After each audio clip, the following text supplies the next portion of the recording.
We have some breaking news. Yeah, how about this? The Sacramento Kings making a bit of a splash here on the 4th of July. They have just signed George Hill to a 3-year, $57 million deal. We know the Lakers have been interested in George Hill, and I just got said in my ear, Zach Randolph also to the Kings. Wow.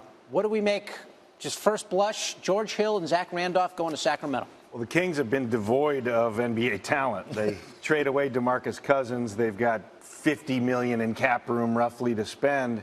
And the real question for them is, could they get anybody to come? Because they could get in this scenario where they make offers, restricted free agent offers like to Otto Porter. Right. But here in this particular case, they go to two proven players and get them. So at least they have George Hill as a rock to build around. Nice payday for him. Yeah. Yes. And then you add Zebo at the end of his run to at least be a dependable, play every night sort of big. And their real future, though, is in their youth and in developing something to be excited about going forward. Yeah, but I think this is just, key moves now, because once again, if nobody wants to come there, then it really doesn't matter. They have to start at the bottom and build a foundation now. Now that they don't have DeMarcus Cousins, which I think was the big holdup, now they can start laying this foundation of, okay, let's get some solid veterans in. Let's get some young guys in, get a good mixture going. We'll continue to add pieces and see if we can be competitive. I don't know how competitive they'll be this year, but at least they have some young pieces. They did well in the draft. They have a couple vets now. Now they can start building. They're going to have to spend up to the league minimum. So the cap is at about $100 million, $99 million. Every team has to spend at least 90% of that. So they're going to have to give $90 million roughly to somebody. Yeah. And in this particular case, you get a core guy like George Hill, who's high character, who's willing to go there and help build that for the future. It's a nice addition because it's hard to get a player like Hill to go to a place that's in a build mode as opposed to go chase the playoffs, enjoy yourself, have a satisfactory next 3 years. Well, that $57 million will help make it more satisfactory, I guess. Exactly. But there's no question they're going to take a pounding in the Western Conference. Same thing with Zach. You would think he would want to go somewhere too, and try to be in a winning situation. But I think veterans now are starting to realize that there's a lot of value. You can sit back at the end of that bench. There's a lot of value in money, I think, is what we're finding out here. And not just 1 or 2 years now. These guys can sit there for a while, help these guys. We saw Kevin Garnett do it in Minnesota. You can help stick around, and they'll pay you a little bit more as you go. But I think there's tremendous value of having those two guys on your team. What does this mean for the Otto Porter deal? Does it mean anything? Is it still possible? Right. I don't know. Yeah, it's still possible, I would think. I don't have the... Can we go over to the cap machine and figure it out? But my mental cap machine in my head, I think they'd still have enough to make that maximum offer. Okay. I would expect it to be accepted. The other thing I had heard was that Otto Porter had multiple suitors, and it wasn't a lock that he was even going to accept the Kings' offer. Maybe he will now because there's some veterans to go with him. I don't know. We'll find that out in short order. Okay. $100 million, you don't need veterans. You just need to back the truck up to the bank, keep it moving. The Kings are finding a way to spend a little bit of this money. Again, George Hill and Zach Randolph heading to Sacramento. Tom Penn and Antonio Davis with us today, talking us through it. Much more Coast to Coast coming up right after this. Deal to the Kings, as well as George Hill. 3-year deal worth $57 million. On the phone right now is our Adrian Wojnarowski joining us on Coast to Coast on this holiday. Free agency, so it's really not a holiday for many. Talk to me about why Sacramento was able to grab these two players. Why did they do it? Well, Sacramento's trying, Carrie, to balance a rebuild here around young players with some veteran players who come from winning organizations. Zach Randolph, 2-time All-Star in Memphis, and now George Hill, who comes from Utah. Now, Hill is a mentor now for De'Aaron Fox, their first-round pick from Kentucky, who's the point guard of the future in Sacramento. But it's very difficult to just turn a team over to a 19-year-old. It gives the Kings now, at the point guard position, a mentor. And then Zach Randolph, for the Kings, he's a tough-minded veteran player who at 35 who still can be a very effective player and really can help to build a culture, an environment there of toughness and of winning. Okay, so reportedly the Kings, and we know they've had a bit of a talent drain, and I don't know if this is true or not, but we're hearing they may have about $20 million left in cap room. Do you foresee any other major moves like this, or any other players that they could have their eye on?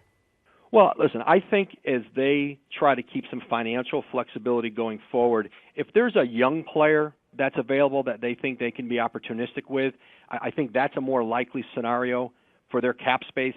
They're not a win-now team, and so to go out and spend too much more money on veterans, I think the veterans they brought in are part of a bigger plan to grow an environment there. But they have flexibility. They don't, even though they have the cap space, they can hold on to it and come back into it again next summer. Okay, you mentioned earlier, and I don't know if we said this on our off air because you and I were talking, the grit and grind era is over there in Memphis. Are they on a rebuild as well? Well, they're very much a win-now team in Memphis with Marc Gasol and Mike Conley, but for how much they were willing to pay two players later in their career, in Zach Randolph and then Tony Allen, who's also a free agent, right, who is synonymous with the success that they've had in Memphis. The cost of those players was more than Memphis was willing to pay anymore. They're trying to re-sign JaMychal Green, young athletic forward. They have to save money for him. He's a restricted free agent. Someone could put an offer sheet out on him. And so I think that's where their focus is in Memphis right now. But they're continuing to build around Mike Conley, Marc Gasol. But I think they feel like they've got to get a little bit younger, a little bit more nimble with their roster. All right, Adrian Wojciechowski joining us now on the holiday. No real holiday during free agency, though. Again, the deal is Zach Randolph, 2 years, $24 million to the Kings, and George Hill, 3-year, $57 million again to the Sacramento Kings. Thank you for joining us here on SportsCenter Coast to Coast. David Lloyd, over to you. Okay, Carrie, we got Tom Penn back with us to talk about it, and we were just discussing this a segment ago about what the Kings can do cap-wise. You've dialed them up. Tell us what exactly you're seeing with their pay structure right now. Let's take a look at their cap room that they have. They've got $46 million in cap space, right? After these signings? No, that's before, coming into it. And their real value is in these young kids. De'Aaron Fox, who they've drafted, Willie Cauley-Stein, a recent pick, Buddy Hield. So you got all this youth. So check it out. George Hill comes in at $19 million.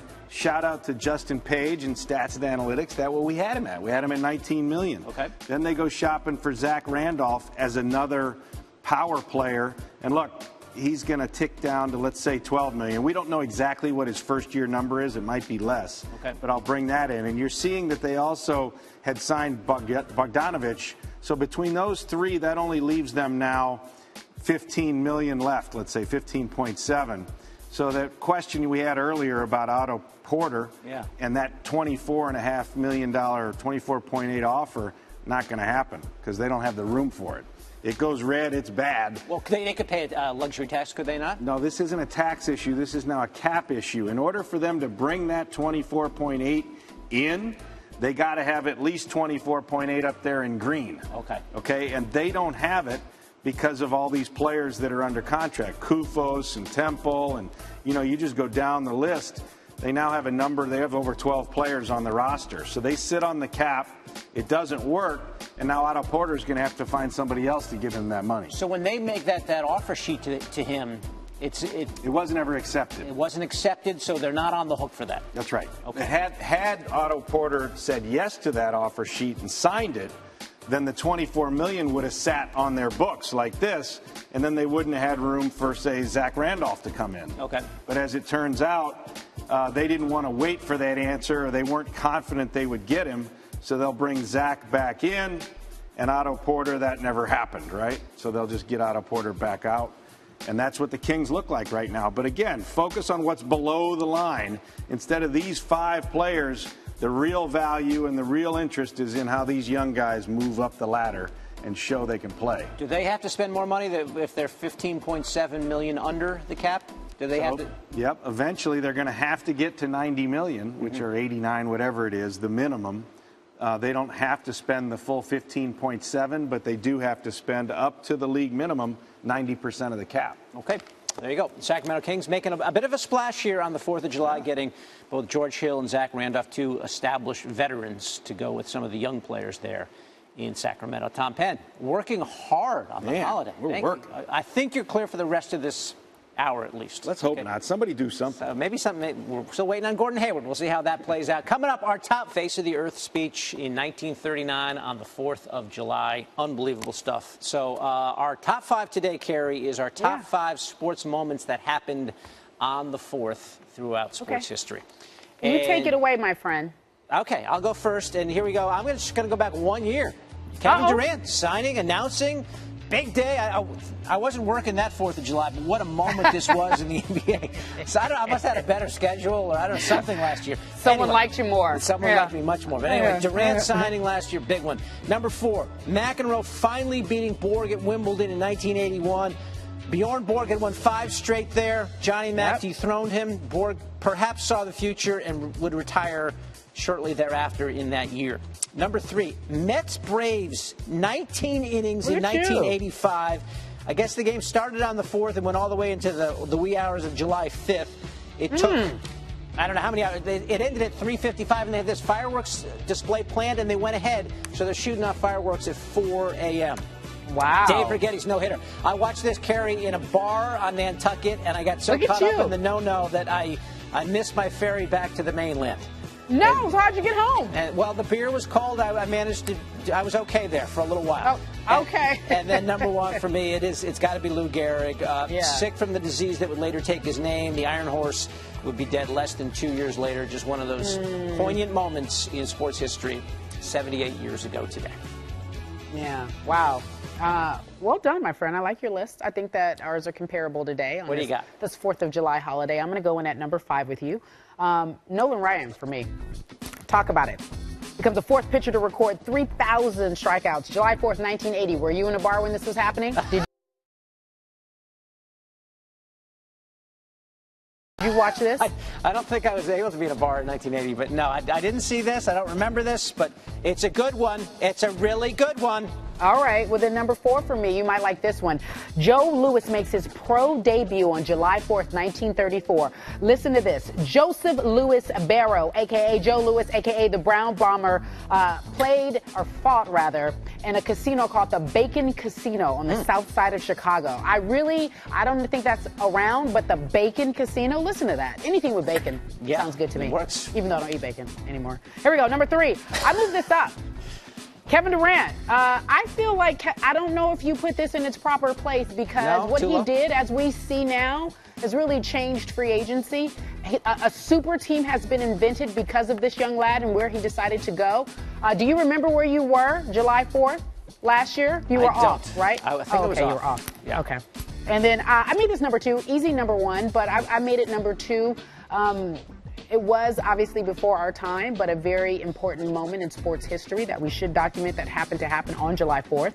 And number 1 for me, fight of the century. How come you didn't put this on here? 1910, heavyweight champion Jack Johnson defeated James Jeffries. Do you remember that? Do you know of that fight of the century? Was that on HBO? I can't remember that one. Was that? It was out on HBO, but it was racially sensitive because Jack Jeffries had came out of retirement to fight Jack Johnson, and when he got knocked down twice, his corner threw in the towel because they just didn't want to see him have a knockout on his actual legacy, and so race riots ensued. You could understand why. It was 1910, very racially sensitive time, but just a great moment. It was called the fight of the century. Jack Johnson, unbelievable life that he lived. It's a great biography. Anyway, we got Tom Penn here who has to judge this. We have a lot of things on the plate here. Tom, go ahead. Dig in. First of all, I'd like to congratulate both of you. Thanks for not putting someone stuffing their face with hot dogs anywhere on this list. We've given that enough airtime. Can we get some highlights, please? Look, I got it. We're talking historic, and I have to applaud you for putting 3 black and white photos up there, 2 boxing images. Here, you win it in my book. Man. That was spectacular. She stole my game and she used it against me to beat me because I'm usually the historian, and Carrie now going back into the grainy reels of black and white film and somehow pulling David, it off. It's interesting because when I win, you don't lose with grace, David. No, it's I'm surprising. applauding you. Can you not hear me? I'm throwing bouquets in your direction. I hear you say I stole your swag. You said I stole your game. Is that correct? I think you've upped your game to get it up to my level. That's basically what I'm trying to say here. Talk about it. Thank you very compliment. much, Tom. That was a backhanded compliment. I'll take it. I'll take it. I'll take it. Thank you. Happy 4th What's of next, July. David? We've got Happy our 4th of July July. uniforms on. The red tie, the white shirt. Yep, you got it. Dark blue suits. Tom, great having you here. I said you were going to be off for the rest of the show. I lied again, as usual. All right, we're back after this. Lights flashing, nice laughing, over my passion. What happened? I am a superstar. Things won't be the same.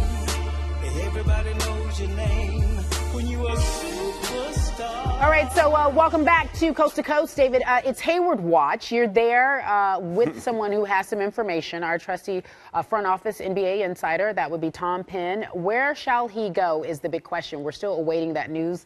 David, you take it away. It sounds like, from what we've been hearing, the Miami Heat might be a dark horse here. It's going to come down to the Jazz and the Celtics. Some people think he's leaning Boston's way. They feel pretty good about what kind of a package they've offered him. So let's take us through the Celtics first and how Gordon Hayward would fit in with their pay structure. Yeah, the Celtics are interesting. 29.7 is his max salary. They have that 28.4. There's actually a little more room because a cap count would go away, but they're about $500,000 off right now.